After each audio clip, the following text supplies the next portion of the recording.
예수 그리스도의 고난은 우리의 생명이었습니다. 그가 고난을 당함으로 우리가 살아나게 되었습니다. 예수님이 당했던 고난은 어려움과 힘든 가운데만 당했던 것이 아니라 그의 고난은 억울하고 원통하고 분한 고난이었습니다. 세상에서 가장 잘못된 모습으로 죽었던 모습이 바로 그리스도의 십자가의 사건입니다. 가장 unfair하고 있을 수 없는 사건 중에 하나가 의인이, 죄도 없으신 의인이 십자가에 죽은 고통의 사건이었습니다. 여러분, 부당하게 고난을 받은 경험이 있으시나요? 여러분이 잘못을 한 것이 없는데 여러분이 잘못한 것 아무 일 없이 억울하게 원통하고 분통하게 어려움을 당한 적이 있습니까? 아마 어떤 사람들은 내가 지금 그런 어려움을 당하고 있다. 내가 도대체 뭘 잘못했는가? 나는 잘못한 것이 없이 힘들고 어려운 길을 걸어가고 있다고 생각하는 사람도 있을 것이고요. 우리가 살아가다 보면 생각지도 않았던 일들 때문에 힘들고 어려운 경우를 당하는 그런 때도 있을 것입니다. 베드로는 흩어져 있는 나그네에게 편지를 쓰면서 종들아, 주인에게 순종하라라고 가르치고 있습니다. 그 당시에 주인들은 로마 사람들이었고요. 주로 그 로마 사람들은 예수 믿지 않는 사람이었고 악한 사람이었으며 종들을 사람으로 대한 것이 아니라 자기의 소유물로 물건 취급하듯 다루던 그런 때였습니다. 그런 사람에게 순종하라고요. 말도 안 되는 소리 하지 마십시오. 아마 우리는 그렇게 고백을 해야 할 것입니다. 저 사람이 얼마나 악한 사람인지 알고 하는 소리입니까? 저 사람이 나에게 한 것을 생각하면 분통이 터져 죽겠는데 그 사람에게 복종하라고요. 말도 안 되는 소리를 베드로가 모르고 한 소리였나요? 베드로는 어려움을 당하지 않았기 때문에 어려움 당하는 사람을 이해 못해서 하는 소리였습니까? 베드로는 종이 아니었기 때문에 주인이 어떻게 그들을 취급하는지 몰랐기 때문에 이런 소리를 했던 것이었나요? 베드로는 고백합니다. 잘내주는 주인에게만이 아니라 까다로운 주인에게도 그렇게 하라고 고백합니다. 베드로는 그들이 악한 사람이라는 것을 알고 있었습니다. 그래서 그 다음 말씀을 바로 이야기하기를 부당하게 고난을 받는 것에 대해서 이야기를 합니다. 세상에 사람 취급하지 않는 사람들이 있죠. 여러분, 성도는 그런 사람들을 어떻게 대해야 하나요? 나를 인간 대접해주지 않는 인간들, 사람들 받을 때 어떻게 해야 하나요? 특별히 악한 사람들 말입니다. 성도의 삶이라고 하는 자체는 라디컬한 놀라운 변화의 삶을 사는 사람들입니다. 그런데 이 놀라운 변화가 무엇이었냐면 바로 십자가의 사건이었어요. 성도의 변화는 그리스도의 십자가와 관계가 있는 모습이었습니다. 예수님의 고난을 이해하는 것이 삶의 놀라운 변화를 가져오는 축복된 모습이었어요. 성도의 성도됨은 십자가였습니다. 십자가를 이해하는 것이 세상 사람들과 구별되는 다르게 사는 삶의 모습이었다는 것이죠. 우리는 세상과 다른 사람들입니다. 다르다는 것은 무엇을 이야기해 주고 있나요? 그것은 바로 우리는 변화되었다고 하는 변화의 삶을 이야기를 합니다. 성도의 아름다움. 아, 저 성도 참 아름답다. 여러분 그런 표현 쓰시나요? 저분 참 아름답다. 성도의 아름다움은 무엇이죠? 우리는 아름답다고 하는 표현은 여성들에게 쓰는 표현이기 때문에 주로 여성들이 아름답다고 하는 표현을 쓸 때는 쓰지만 성도의 아름다움이라고 하는 표현은 잘 쓰지 않는 모습 중에 하나이죠. 저 사람이 아름답다. 저 집사님 아름답다. 저 장로님 참 아름다워요. 저 목사님 참 아름답습니다. 이런 표현을 잘 쓰지 않는 표현입니다. 그런데 오늘 이 본문 말씀 가운데서 베드로는 아름답다고 하는 표현을 몇 번이나 반복해서 씁니다. 19절에 보게 되면요, 이는 아름다우나, 그 다음에 20절에도 보게 되면 이는 하나님 앞에 아름다우니라 라고 되어 있습니다. 이는이 무엇이죠? 이는 아름다운 것이다. 그래서 이는이라고 했을 때에 이는이 무엇이냐? 고난을 당할 때에, 슬픔을 당할 때에 참는 것이 아름답다고 그렇게 이야기를 해요. 선행을 함으로 고난을 참고 있으면 그것이 아름다운 것이라고 오늘 본문 말씀은 이야기를 하고 있습니다. 죄를 지으면서 받는 고난을 이야기하는 것이 아니라 억울하게 당하는 고난을 이야기했습니다. 억울한 고난을 당할 때에 상대방이 힘이 있기 때문에 내가 어떻게 하지 못하는 것이 아니라 어떤 때에는 나에게 힘이 있음에도 불구하고 그리스도 때문에 참는 것은 아름다운 것이라고 이렇게 이야기합니다. 이것은 하나님이 기뻐하는 것이라는 것이죠. 여러분, 참는다, 어려움을 당하고 고난을 당하는데 참는다고 하는 표현은 우리가 이를 갈면서 참는 것을 이야기하는 것이 아니고요, 내가 두고 보자, 어느 날 기회가 있으면 반드시 갚아주겠다고 참는 그런 모습이 아니었습니다. 내가 고난을 당했을 때 참는 비결이 무엇이냐면 19절에 이렇게 기록되어 있습니다. 하나님을 생각함으로, 하나님을 생각함으로 라고 되어 있어요. 하나님을 의식하기 때문에 그래요. 자, 여기서 이야기하고 있는 하나님을 의식한다는 것이 무엇이죠? 부당하게 하는 사람을 의식해서 참으라는 것이 아니라 그를 주인으로 세우신 하나님을 의식하고 참으라는 거예요. 자, 우리의 성도의 삶 가운데 우리의 삶이 기쁘고 감사하고 감격을 가지고 살기 위해서는 하나님이 우리의 상황과 우리의 환경을 주관하고 있다는 것을 믿는 데서부터 시작합니다. 하나님을 인정하는 데서부터 시작해요. 그런데 이 하나님을 인정하는 모습 가운데서 우리가 어려움을 당하는 상황 속에서도 하나님을 인식하라고 고백하고 있다는 것입니다. 하나님을 인식하면서 사는 삶은 놀라운 변화의 삶이다. C.S. 루이스는 이야기하기를, 인간 경험에 있어서 고통의 사실보다 더 보편적이고 더 완고한 사실이 오직 한 가지 있다. 그것은 하나님이 계심을 의식한다는 사실이다 라고 고백을 했어요. 고통과 어려움보다도 더 중요한 것은 무엇이었냐면 하나님이 계심을 인식하는 것이다. 그러므로 우리는 고통만을 설명할 것이 아니라 그보다 주된 것으로 하나님에 대한 신앙을 설명해야 한다라고 고백했어요. 하나님의 임재 가운데 사는 것이, 하나님을 의식하고 사는 것이 중요했음을 설명을 해주고 있습니다. 우리가 하나님의 역사로 말미암아 부르심을 받았다고 표현을 씁니다. 성도의 부르심의 목적은 무엇인가? 무엇을 위하여 부르심을 받았는가? 여러분, 2장 9절에 보게 되면 이렇게 되어 있습니다. 그러나 너희는 택하신 족속이요 왕같은 제사장들이요 거룩한 나라요 그의 소유가 된 백성이니, 이는 그 이유는 너희를 어두운 데서 불러내어 그의 기이한 빛에 들어가게 하신 이의 아름다운 덕을 선포하게 하려 하심이라. 여기 아름답다고 하는 표현을 또 쓰고 있어요, 베드로가요. 자, 우리가 하나님의 은혜로 말미암아 부르심을 받은 목적은 무엇이었냐면 하나님의 아름다운 덕을 선전하기 위하여, 선포하기 위해서 우리가 부르심을 받았다고 그렇게 이야기를 합니다.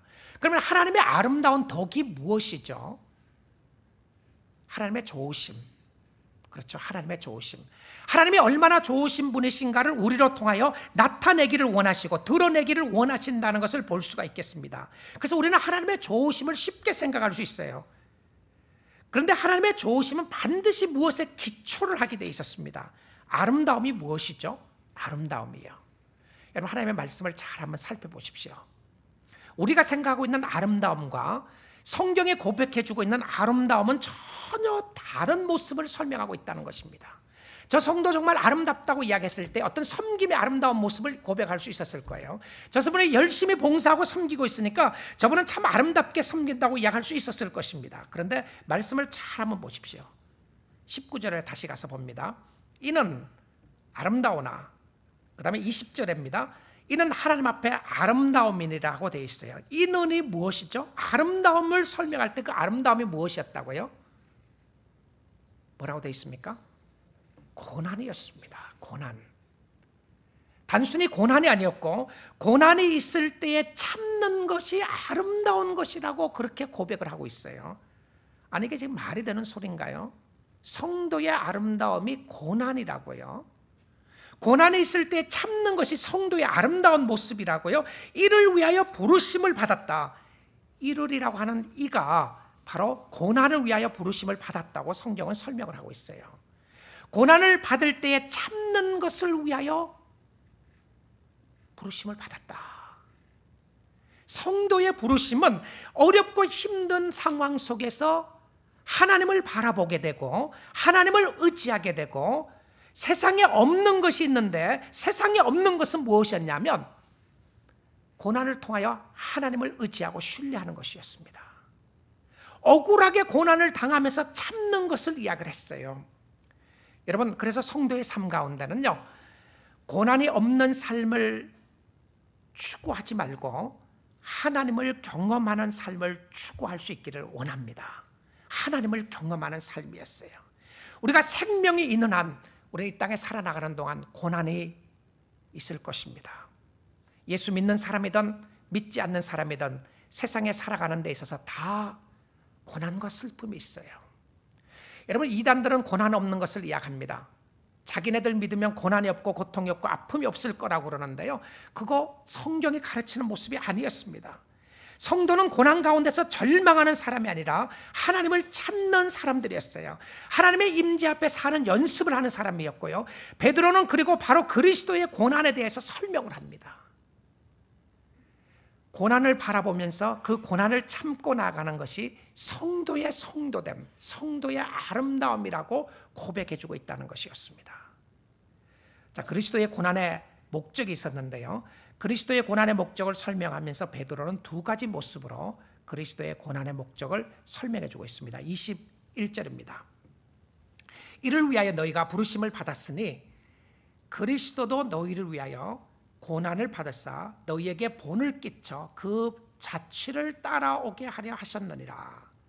자, 이게 보게 되면 그리스도의 고난은, 예수님의 고난은 성도의 패런이었다라고 되어 있습니다. 패턴이다, 패런이다. 여기에 성도의 패런이라고 하는 것은 무엇이냐면 성도들에게 반드시 따라오는 것 중에 하나가 그리스도의 고난이었다고 되어 있습니다. 예수님이 고난을 받으면서 우리에게 본보기로 주셨다고 되어 있어요. 이것도 우리가 따라가도록 되어 있었는데요, 우리는 예수님의 발자취를 따라간다, 예수님의 발자국이다라고 되어 있습니다. 예수님의 발자국이다. 그러면 우리가 예수님을 따라감에 있어서 예수님이 우리에게 세 가지 발자국을 남겨주셨어요. 고난에 대해서 어떤 발자국을 남겨주셨느냐 하면, 첫 번째는요, 22절에 보면 나와 있습니다. 22절에 보게 되면 그는 죄를 범하지 아니하시고 그 입에 거짓도 없으시며, 예수님은 말로 사람들을 속이는 일이 없으셨습니다. 철저하게 예수님은 무죄하셨고요, 죄가 없으셨는데, 그가 죄가 없음에도 불구하고 그는 고난당하셨죠. 그래서 부당하게, 억울하게 고난당하셨습니다. 그가 잘못을 해서 죄의 대가를 받은 것이 아니라 그는 억울한 고난을 당하셨는데, 억울한 고난을 당할 때 그리스도를 생각하라. 그 뜻의 본은 우리가 죄를 짓지 않는다는 말이 아니었습니다. 우리도 부당하게 고난을 받을 수가 있다는 것을 설명을 합니다. 그럴 때에 예수님을 생각하라. 예수님이 참으신 것은 저와 여러분 때문에 그랬고요, 이제는 조금이라도 예수님 때문에 참으라고 하는 패턴으로, 본으로 우리에게 보여주었던 것을 이야기를 합니다. 두 번째, 예수님의 고난당하신 모습을 설명을 하면서 욕을 당하시되 맞대어 욕을 하지 아니하시고라고 되어 있습니다.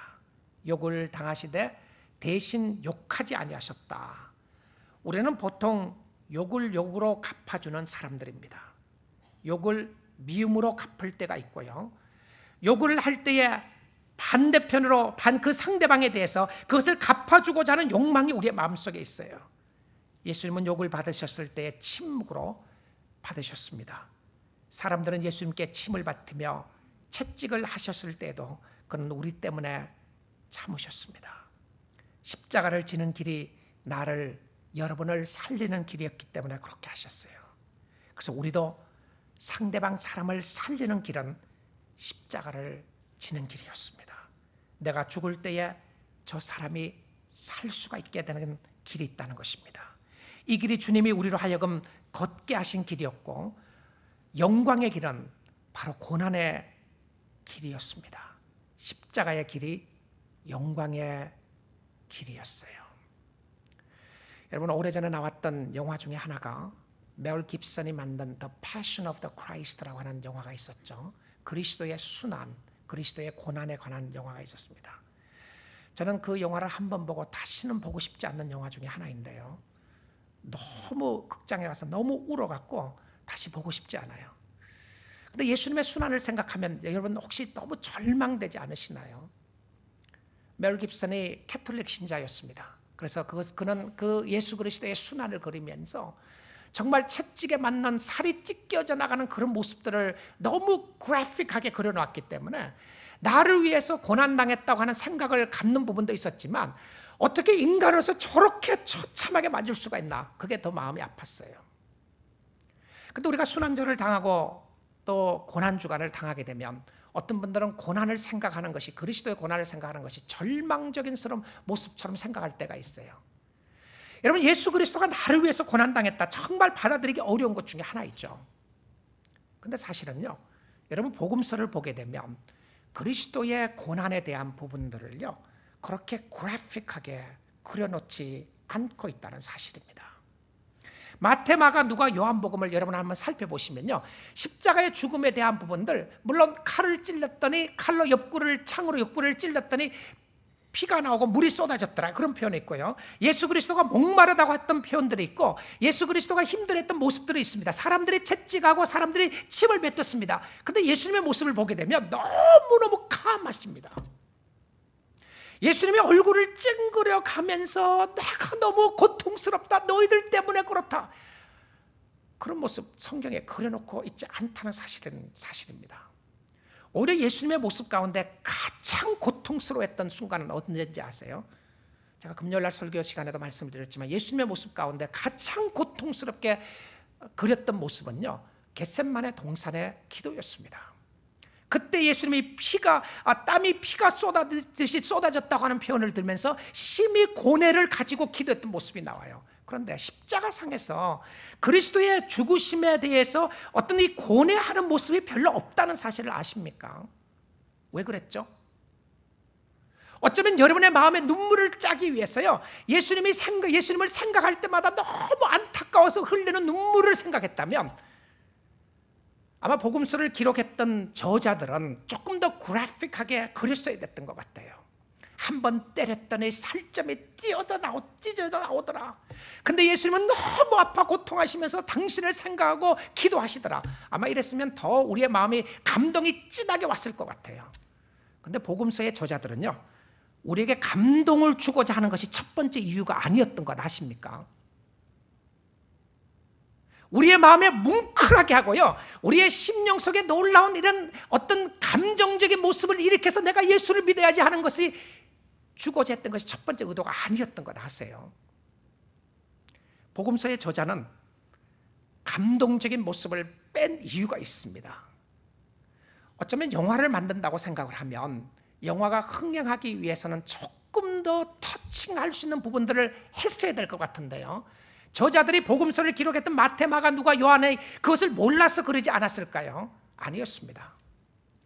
그들이 잊지 말기를 원하는 것이 하나가 있었어요. 그것은 무엇이냐면 예수 그리스도가 왜 십자가에 못 박혀 돌아가셨는가, 그것이 가장 중요했습니다. 우리로 하여금 반드시 기억해야 될 것은 내 마음이 어떤 감동이 있느냐, 내가 어떤 감동의 모습으로 주님을 섬기는 것보다 더 중요한 것은 무엇이었냐면 내가 그리스도의 죽음이라고 하는 의미를 어떻게 보고 있는가, 예수 그리스도의 죽음과 나는 무슨 관계가 있는 것인가, 그것을 보기를 원하시는 거예요. 그것 놓치면 복음서의 중요한 핵심을 놓치게 됩니다. 예수 그리스도가 세 번째로 고난을 당하시되 위협하지 아니하셨다. 예수님은 가해자를 저주하고 가해자를 위협하지 아니하셨습니다. 예수님은 그들을 오히려 용서하셨어요. 그들을 용서해 주시기를 하나님께 기도하셨습니다. 그들이 누구였나요? 로마 병정이었습니까? 아니었습니다. 저와 여러분이었어요. 우리의 죄가 그를 십자가에 못 박게 했고요, 베드로는 이 말이 무슨 뜻인지 너무나도 잘 알고 있었습니다. 예수님이 잡히시던 날 밤에 베드로는 예수님과 함께 있었습니다. 새벽에 군병들이 가룟 유다를 앞세워서 쳐들어왔습니다. 예수를 잡으려고 오고 있었어요. 베드로는 자신의 감정을 억제하지 못하고 예수님을 보호하기 위하여 칼을 뺐습니다. 그리고는 말고의 귀를 잘랐습니다. 예수님은 베드로에게, 베드로야, 검을 집에 꽂아라. 칼을 쓰는 자는 칼로 망하게 될 것이다. 내가 수천 명이 되는 영들을 지금 이 순간에 데려오지 못할 줄로 아느냐. 상대방이 칠 때에 같이 치는 것은 세상의 원리였습니다. 대항해서 싸우지 말고 하나님께 맡기라. 원수를 갚지 말고 하나님께 맡기라고 하셨어요. 자, 여러분, 이 말씀을까지 이렇게 들으시면 그리스도의 순환과 그리스도의 고난과 그리스도가 당하셨던 그 고난이 나를 위해서 당하셨다. 정말 좋은 말씀입니다. 그래서 감사할 수밖에 없고 감격할 수밖에 없는 모습이 있죠. 그렇죠? 근데 오늘 베드로는요, 그 말을 하기 전에, 그것이 두 번째 포인트인데요, 그 말을 하기 전에 먼저 무엇을 고백을 하느냐 하면, 그리스도의 고난을 주신 것은 우리의 패론이다. 이 말씀을 묵상해 보셔야 합니다. 그리스도가 우리를 위하여 고난을 받으사 너희에게 본을 끼쳐, 여기까지 끝나지 않아요. 그 자취를 따라오게 하려 하셨느니라. 우리 이런 말씀을 쉽게 놓치기가 쉬운 말씀 중에 하나입니다. 왜냐하면 그리스도의 고난이 너무나도 나를 위한 고난이었다고 하는 것이 강하게 나와 있기 때문에 그리스도의 고난과 그리스도의 아픔과 그리스도의 순환을 통하여 내가 그 길을 따라가야 한다. 여러분, 그런 모습을 생각해 보셨나요? 아마 이런 모습을 이야기하면 바로 여러분은 답을 할 수 있을 것 같아요. 내가 어떻게 예수님처럼 살 수 있단 말인가? 우리는 할 수 없다. 나는 할 수 없다. 아마 그 고백이 솔직한 고백일 것 같아요. 내가 어떻게 예수님 때문에 예수님처럼 참을 수 있단 말인가? 내가 어떻게 고난을 당할 때 위협하지 않을 수가 있을 것이며, 내가 어떻게 이런 어려움을 당해 나갈 수 있을 것인가? 그렇습니다. 어쩌면 우리는 솔직하게 인정해야 할 것입니다. 나에게 그런 힘이 없다고 말입니다. 할 수 있는 능력이 없다고 말입니다. 성령의 역사로 말미암아 하나님을 바라볼 때에 성도의 성도됨은 고난을 통하여 하나님을 신뢰하는 것뿐만이 아니라 고난을 통하여 하나님을 따라가는 것이 성도의 아름다움이었습니다.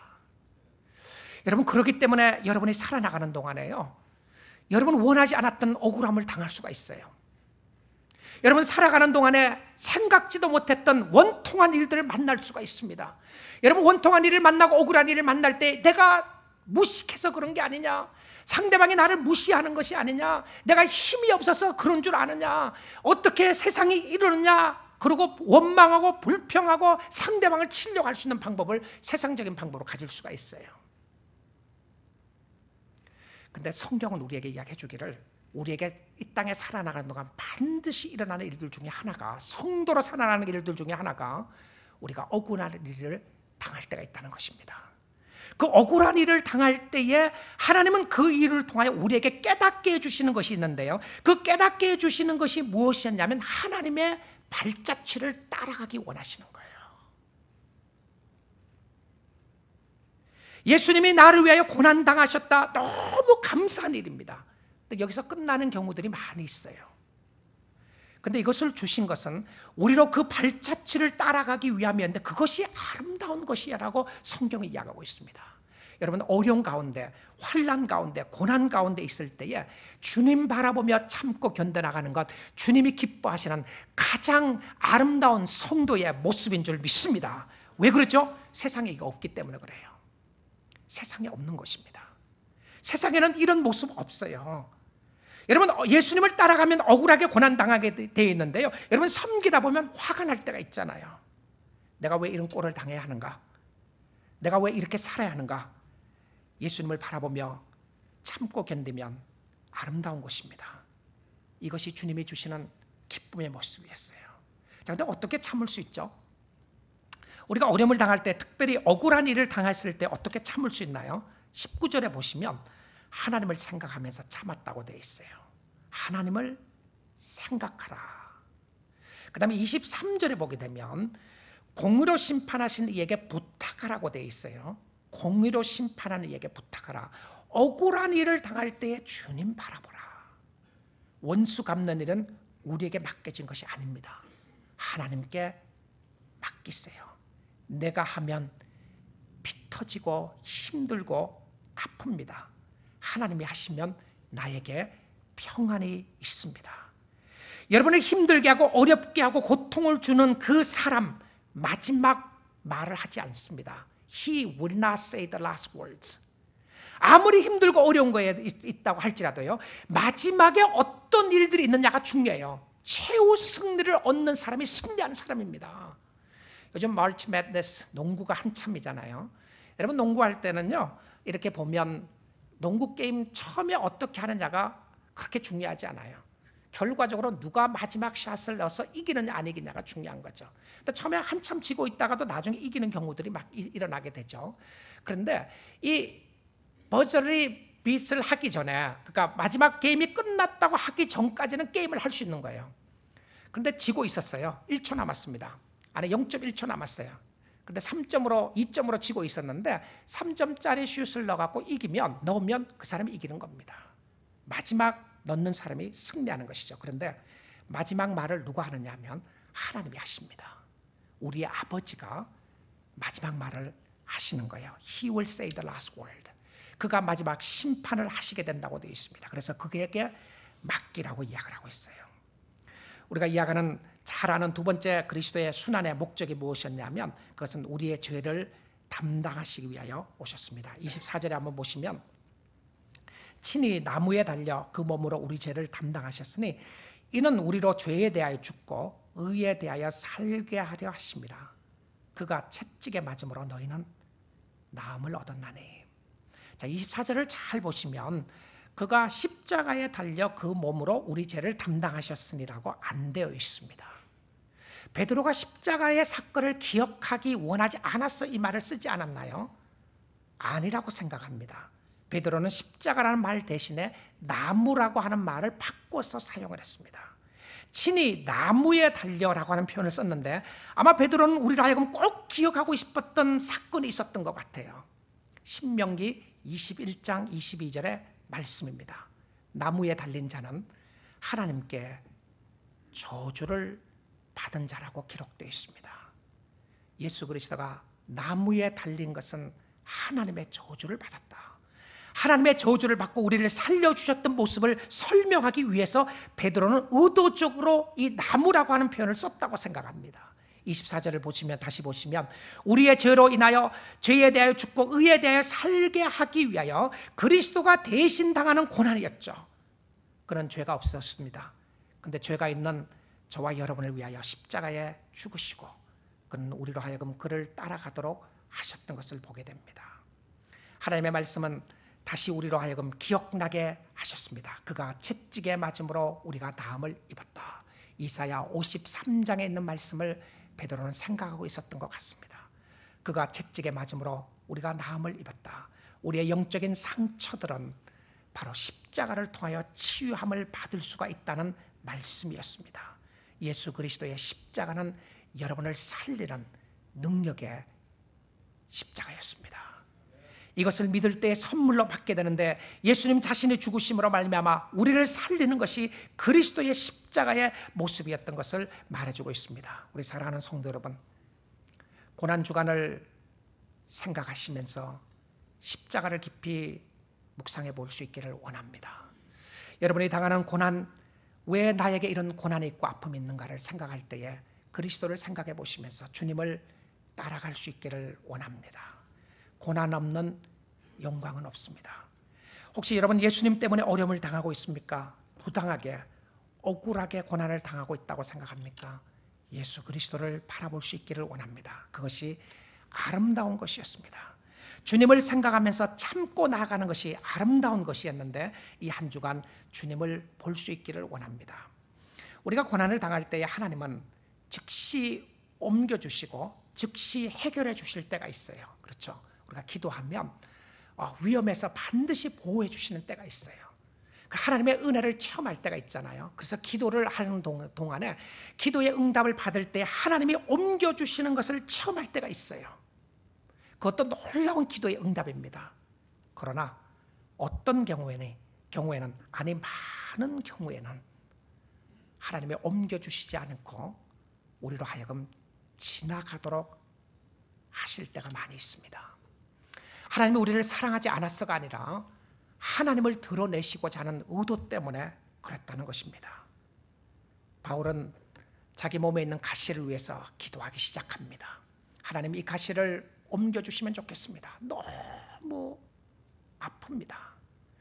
바울의 가시가 정확하게 무엇이었는지는 알지를 못하지만 그의 육신의 고통이었는지 마음의 고통이었는지 영적인 고통이었는지 무엇인지 정확하게 알지는 못하지만 정확한 분명한 것 하나는 그 가시가 바울의 마음을 너무나도 아프게 했다는 사실입니다. 하나님이 응답하지 않았습니다. 두 번째 기도합니다. 하나님이 응답하지 않았어요. 세 번째 기도합니다. 하나님의 응답이 왔습니다. 그 응답은 내 은혜가 네게 족하다는 것이었습니다. 그 말의 뜻은 너 그 가시 가지고 살으라고 하는 표현이었어요. 근데 그 기도를 응답을 듣고 난 이후에 바울이 하나님 감사합니다. 내가 옮겨달라고 했지만 그냥 가지고 살게요. 그러고 지나가고 성경은 그렇게 기록되어 있지 않습니다. 바울은 너무나도 기뻤다고 그랬어요. I was exceedingly glad. 너무너무 기뻐서 하나님 앞에 감사의 기도를 드리면서 기도를 이렇게 합니다. 하나님, 주님의 은혜를 생각할 때 너무너무 감사해서 내 은혜가 네게 족하다고 했을 때 그의 마음속에 넘치는 기쁨을 가지고 그것 가지고 살아나가면서 감사할 수 있었던 은혜와 근거가 무엇이었나요? 가시 때문에 그랬습니까? 아니었습니다. 아니었어요. 여러분, 살아나가는 동안에 가시가 우리의 마음을 아프게 할 때가 많이 있습니다. 힘들 때가 있고 어려울 때가 있는데요, 성도는 그것 즐기는 사람 아닙니다. 나에게 가시 있는 것 너무 고맙습니다, 감사합니다, 그거 즐기는 사람들이 아니었어요. 바울의 삶 속에 기쁨과 감사함은 가시가 아니었어요. 가시를 통하여 깨닫게 해주셨던 하나님의 은혜였습니다. 하나님의 은혜였어요. 그 은혜가 가시를 통해서 오게 됐던 것이었습니다. 우리가 살아나가는 동안에요, 힘들고 어려운 순간을 통해서 십자가를 바라보게 하는 거예요. 사랑하는 성도 여러분, 여러분 마음속에 그런 마음이 있나요? 내가 알 수 없는, 내가 힘들고 어려운, 이해할 수 없는 부당한 어려움을 당하고 있다고 생각하고 있습니까? 왜 이런 어려움을 당하고 있고 힘든 일을 당하고 있다고 생각하고 있나요? 여러분, 그 상황 속에서 주님을 바라볼 수 있고 주님을 의지할 수 있기를 원합니다. 여러분, 저는 그것이 얼마나 아픈지 알지 못합니다. 왜냐하면 나에게 아픈 것이 가장 큰 아픔이기 때문에 그래요. 여러분, 저의 아픔을 이해하지 못할 것입니다. 제가 여러분의 아픔을 어떻게 다 이해하겠어요? 다른 사람의 아픔을 이해하지 못한다고 할지라도 주님이 원하시는 것은 그 상황 속에서 불안하고 또 불평하고 원망하는 모습이 아니라 하나님을 바라볼 수 있고 하나님을 의지할 수 있다고 하는 것은 그것이 바로 아름다움이었다는 것입니다. 그러기에 오늘 주님 바라볼 수 있기를 주님의 이름으로 축원드립니다. 성도의 아름다움은 고난을 통하여 예수 바라보는 것이었습니다. 예수님이 이 길을 걸어가셨기 때문에 나도 십자가를 지고 걸어가야지. 주님이 가신 그 길이기 때문에 걸어가는 거예요. 누가 뭐라 그래도 가는 것입니다. 누가 다른 사람이 못 가게 해도 가는 것은 주님 때문에 가는 거예요.